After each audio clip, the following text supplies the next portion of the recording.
Polka. Chaque photo a son histoire. On est mercredi, on parle photojournalisme dans les matins jazz avec Dimitri Beck de Polka Magazine. Et le choix de la photo de Polka cette semaine, Dimitri, c'est celle qui vous a marqué, qui nous a tous marqués autour du tremblement de terre qui a eu lieu cette semaine. Le moment est intense. Des dizaines d'hommes sont en mouvement sur un tas de ruines. Certains appartiennent aux forces de sécurité avec leur tenue militaire.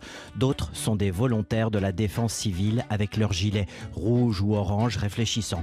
D'autres encore sont des civils. Tous sont en action et sous tension dans une scène chaotique. Et pourtant, tous ensemble, ils forment une incroyable chaîne humaine où leurs bras, leurs mains semblent reliés dans un grand élan de solidarité. Parmi eux, sur la gauche, un homme, la tête couverte d'un kéfier au motif à damier rouge et blanc, crie à l'aide. Ses bras sont ouverts. L'un est tendu vers le centre de l'image. Là, on aperçoit une victime, probablement un enfant, tout au moins un adolescent, le visage recouvert de poussière, la tête tournée vers le ciel, inanimé.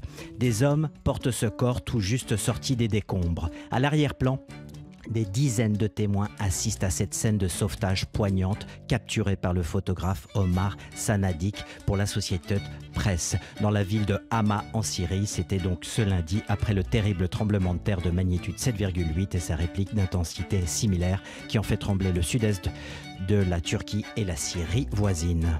Alors évidemment, des scènes de chaos comme ça, on ne cesse d'en voir depuis 2 jours. Oui, Laure, effectivement, des scènes de destruction apocalyptique où les immeubles se sont effondrés comme des châteaux de cartes, des images de douleur comme celle de ce père qui est détruit mais qui reste digne et qui tient la main de sa fille de 15 ans morte et dont le corps est encore sous les décombres. Et il y a aussi ces images d'espoir de toutes ces familles et ces enfants en particulier qui sortent des décombres parfois. Chaque minute, chaque heure compte, d'autant plus qu'il fait très froid en ce moment dans la région.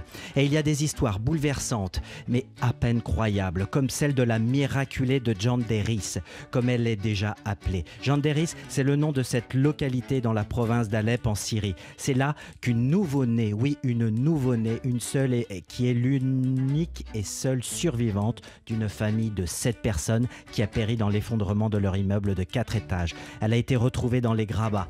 Ce bébé était encore accroché par le cordon ombilical de sa mère qui lui a donné la vie avant de mourir. Cette petite fille orpheline souffre de contusions, mais son état est stable, elle est saine et sauve. Des photos d'elle dans une couveuse ont été postées sur les réseaux sociaux, donc cette photo existe. C'est un terrible destin, donc en vie donc, mais le bilan provisoire fait déjà état de plus de 8000 morts, des dizaines de milliers de blessés, des destins humains bouleversés à jamais dans cette région où le drame est sans frontières.